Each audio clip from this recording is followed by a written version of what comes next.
Ya pemirsa, masih tetap di News for Women dan kali ini saya berada di tengah-tengah salah satu yang sudah dihipnosis tadi ya Mas Farid ya. Dan tentunya sebelah kiri saya ada trainer hipnosis dan juga hipnoterapi Mas Willy Wong. Benar sekali. Sekarang saya pengen nanya-nanya dulu dengan pesertanya. Oke Mas Farid, sebenarnya apa sih?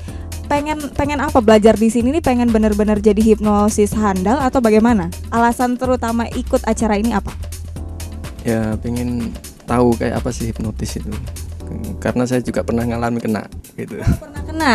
Waktu itu kejadiannya apa? Karena tindak kejahatan atau hal lain? Ya. Kejahatan. Dan tadi terulangi lagi ya, tindak kejahatan berhasil juga dilakukan oleh Mas Willy Wong, bener ya? Perasaannya gimana? Kesan-kesannya yang dirasakan nih apa?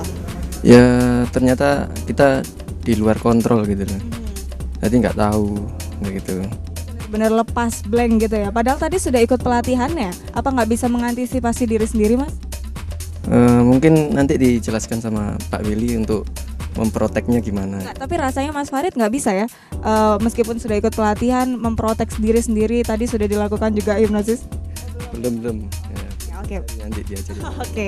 Oke, belum diajarin katanya pemirsa. Nah sekarang kita tanya aja langsung dengan pakarnya, trenernya Willy Wong ini. Antisipasi apa yang bisa dilakukan para peserta atau mungkin orang-orang di sekitar ya untuk mengalami tindak kejahatan seperti yang dilakukan Mas Willy Wong terhadap Mas Farid tadi? Bukan tindak kejahatan loh. Oh ya, demo. Oke. Jadi seperti ini. Pertama-tama kita harus pahami dulu ya bahwa jangan mudah percaya dengan orang lain. Karena sebagai joking sedikit ya, orang yang dekat dengan kita pun bisa menipu kita, apalagi orang yang asing belum pernah kita kenal. Ini yang paling penting karena keterjalanan hubungan itu terjadi di situ. Terjadi di mana pada saat kita mempercayai orang yang mengkomunikasikan sesuatu pada kita. Begitu kita punya sifat waspada, kita punya sifat kritis di situ, otomatis kita punya pertahanan. Itu yang pertama. Yang kedua adalah yang paling penting, kita harus pahami juga bahwa kondisi hipnosis yang terjadi itu sebenarnya terjadi karena diri kita sendiri. Jadi sebetulnya tidak ada orang lain yang dapat menghipnotis kita selama kita tidak mengizinkan. Cuma tidak mengizinkan dalam tanda kutip ya. Jadi bukan sebuah pemodalan, oh saya mengizinkan atau saya tidak mengizinkan. Tapi ada suatu konektivitas bawah sadar.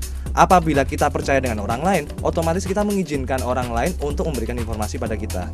Tapi apabila kita tidak percaya kepada orang lain tersebut, berarti kita tidak mengizinkan orang lain untuk memberikan informasi atau sugesti kepada kita.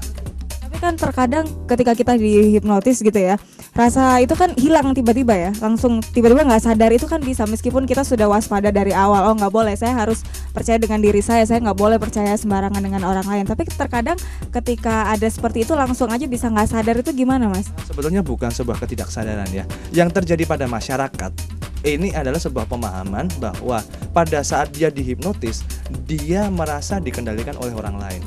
Jadi dengan adanya beberapa sharing dari para praktisi hipnosis ini sebetulnya memberikan pemahaman kepada masyarakat bahwa kondisi hipnosis tidak pernah bisa terjadi tanpa orang tersebut mengizinkan. Atau dengan kata lain, orang sebetulnya tidak bisa dipengaruhi oleh orang lain. Cuman karena ada pemahaman dari bawah sadar yang selama ini salah, yang menyatakan bahwa oh kalau saya dihipnotis berarti saya di bawah kendali orang lain, otomatis perilaku bawah sadarnya seperti itu. Gampang dihipnotis oleh orang lain. Jadi sebenarnya memang diri kita sendiri yang mengendalikan ya Mas ya. Jadi memang kita harus waspada juga dengan diri sendiri dan percaya mungkin ya terhadap diri sendiri kalau kita tuh sebenarnya nggak sembarangan bisa dikendalikan sama orang lain. Insya Allah mungkin nggak terjadi apa-apa ya. Oke, terima kasih Mas Willy, senang banget saya bisa hadir di acara ini pemirsa, dan pemirsa juga ngeliat dong seperti apa tadi aksi-aksi dari seminar ini, lalu bagaimana sih cara menghipnotis orang lain, dan juga sudah dipraktekkan juga kepada Mas Farid dan memang terbukti sangat cepat. Saya juga demikian, benar-benar nggak bisa bicara tapi ternyata setelah dikembalikan keadaan normal kembali bisa normal lagi. Oke pemirsa, jangan kemana-mana, tetap terus saksikan News for Women setiap hari tentunya cuma di SBO TV. Saya Kanya Raditi pamit, bye.